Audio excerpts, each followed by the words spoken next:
My cabin sat in a quiet valley by the Silverpine River, about 3 miles from the nearest paved road. I'd built it myself 15 years ago, a refuge from the chaos of city life, with cedar walls, solar panels, and a porch that overlooked the fog-draped hills every morning. I wasn't a recluse, but after retiring from state service, I wanted peace. What I didn't want was an HOA. But life, it seems, has a cruel sense of humor. 3 years ago, a developer bought the land north of me and built Silverpine Estates, a high-end neighborhood full of imported palm trees, matching mailboxes, and people who thought the wilderness was a backdrop for Instagram photos. And along with them came the inevitable, the Silverpine Homeowners Association. At first, I ignored them. Their rules didn't apply to me. My property was outside their jurisdiction. I'd bought my land before the development even existed. But that didn't stop the WA from trying to drag me under their thumb. It started with polite letters about community standards and unified visual harmony. Then came warnings about unauthorized structures, meaning my chicken coop. Eventually, they claimed my solar panels were a reflective nuisance. Their president, Karen was the worst of them all. She was the kind of woman who carried a clipboard like a weapon and wore mirrored sunglasses even indoors. She'd already harassed half her neighborhood for things like mismatched curtains or garden gnomes. And for reasons only she understood, she decided I was her next project.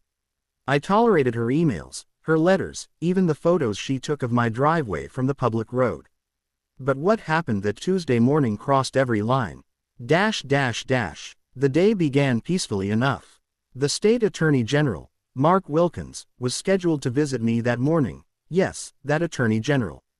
I'd known him since my years in the state's Land Rights Bureau, back when I drafted the very environmental protection laws that still shielded this valley. He was coming to review a land use violation. The Silverpine WA had illegally extended their irrigation lines into state-managed wetlands. I'd filed the complaint when I discovered their workers trenching near my stream.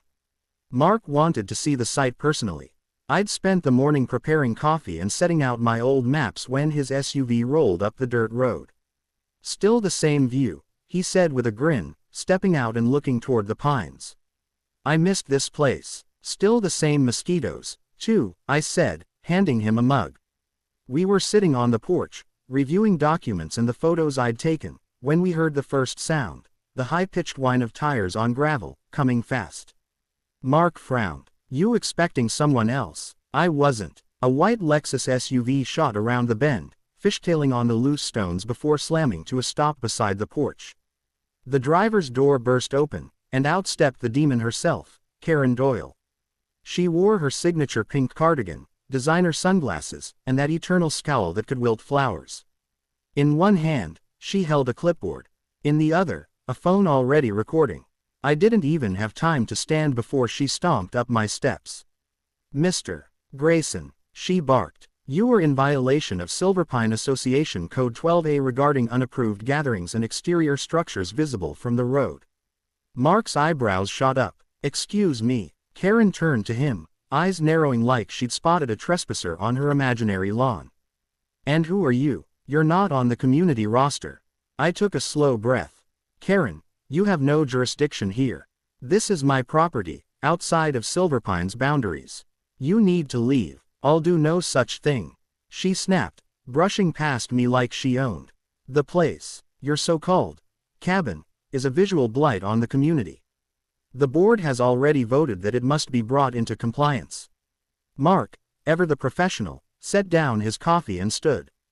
"Ma'am, you're trespassing." She gave a sarcastic laugh. "Oh, really? And who are you?" "His lawyer." He smiled slightly. "State Attorney General, actually." Her mouth opened, then shut again. But only for a moment. "Well," she sputtered, straightening her cardigan, "even so, this man has ignored multiple notices from our legal counsel. He's in clear violation of our community aesthetics and—" Mark cut her off. "Your community has illegally extended irrigation into protected wetlands. You're on the wrong property and the wrong side of the law." Her jaw twitched. "That's ridiculous. Our landscapers had full approval." "No," I said, stepping beside him. "They didn't. You trenched through a state-monitored waterway." I caught your crew dumping fertilizer near the creek. Karen's eyes darted between us, her confidence wobbling. You can't prove that. Mark lifted the folder I'd prepared. Oh, we can. Photos, permits, coordinates, all logged. For a moment, the only sound was the wind through the pines. Then Karen's mask cracked. You're colluding. This is harassment. You think you can intimidate me? She pointed her phone directly at my face, recording again. This man has been a nuisance to Silverpine Estates since we moved in. I'm documenting this illegal confrontation for the record. I couldn't help but laugh. Karen, you barged into my home while the Attorney General was sitting on my porch. Do you even hear yourself? I don't need to hear myself. She snapped. I know my rights. Mark sighed, pulling a small card from his wallet. And you're about to learn mine. You have exactly 30 seconds to step off this property, or I'll have the county sheriff escort you out. For once, Karen looked genuinely uncertain. Her gaze flicked toward her Lexus, then back at the camera.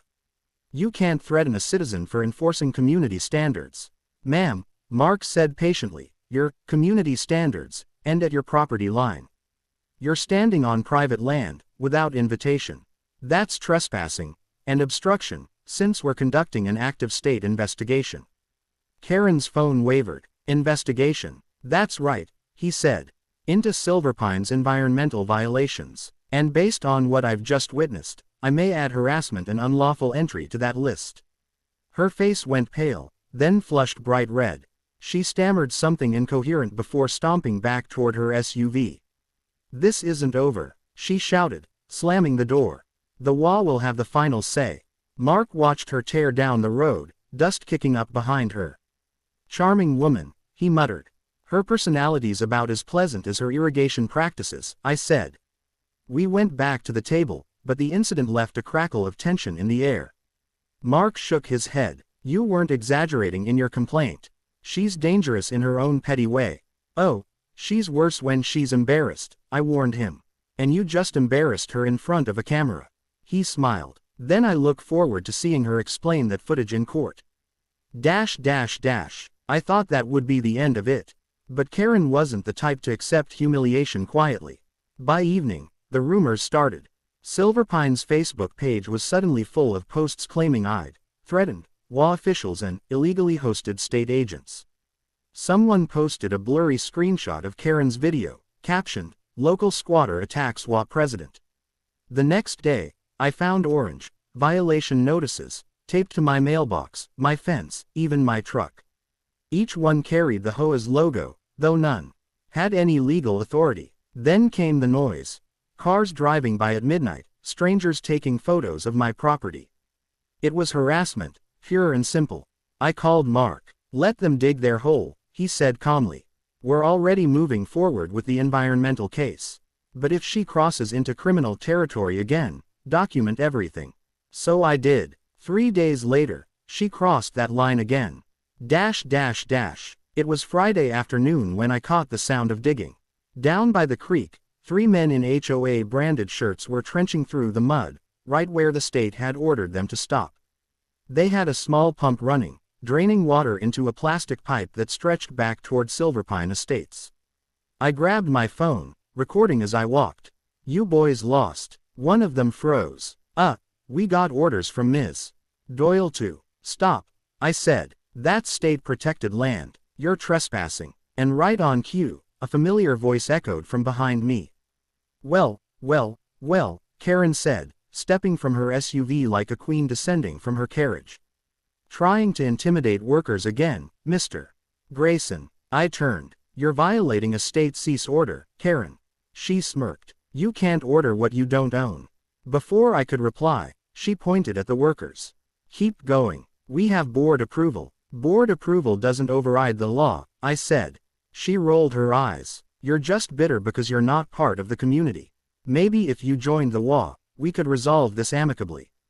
By paying you to bully me, I said. She crossed her arms. By respecting standards. Just then, a deep voice called from the ridge, Ms. Doyle. Karen turned, and her smugness vanished. Mark Wilkins stood at the top of the hill, flanked by 2 uniformed state rangers. He raised a hand, holding up a court-stamped document. This area is under a temporary injunction pending investigation, he said, his tone sharp. Any further alteration of the creek bed constitutes criminal damage to state property. Karen's face drained of color. You can't just show up unannounced. I can, he said, descending the slope. And I did, because your HOA decided to ignore multiple cease orders. One of the rangers pointed to the pump. Ma'am, we're confiscating this equipment. Karen sputtered. That's our irrigation system. You can't take that. Mark handed her the injunction. The court says otherwise. You and your board are now formally under investigation for environmental violations, trespassing, and harassment. Karen's clipboard slipped from her hand into the mud. The workers quickly shut down their machinery and backed away, clearly wanting no part in what came next. Mark gestured to me. Mr. Grayson, thank you for your cooperation and for providing evidence. Karen rounded on me, shaking with fury. You set me up. I met her gaze. You set yourself up. She pointed a trembling finger. You'll regret this. I'll sue. Ma'am, one of the rangers interrupted gently, please step back. You're impeding an active investigation. Her voice cracked. This is my community. Mark looked at her calmly. Not anymore. Over the next few weeks, the case unfolded like wildfire. The HOA's irrigation project had caused runoff contamination that damaged local fish habitats. Several board members resigned once they realized the state was involved. Karen, predictably, tried to shift the blame, claiming she'd been misled by subordinates. The evidence told another story. Mark's office fined the Silverpine HOA $1.4 million in environmental damages. Their permit to manage shared utilities was revoked, and their wetlands access was permanently closed. Karen herself faced misdemeanor charges for trespassing and obstruction. When she tried to defend herself at the hearing, the judge didn't even let her finish before handing down a fine and community service order, cleaning public parks, ironically. The HOA replaced her with a new president, a quiet man who immediately sent me a written apology. 2 months later, Mark returned to my cabin for one last visit. The valley had gone back to its old rhythm, quiet, peaceful, alive with birds and the sound of the river. He looked around and smiled. You really did preserve something special here. Just wanted to keep it the way it's meant to be, I said. He chuckled. And you did it while teaching an entire HOA what happens when they pick the wrong fight. I raised my coffee cup. To natural justice. He clinked his against mine. To letting nature handle the Karens of the world. As the sun dipped behind the hills, I watched the last light touch the trees, golden and calm.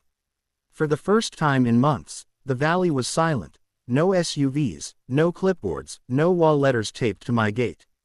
Just peace. And a faint, satisfied smile from the Attorney General sitting beside me, proof that sometimes the law really does work.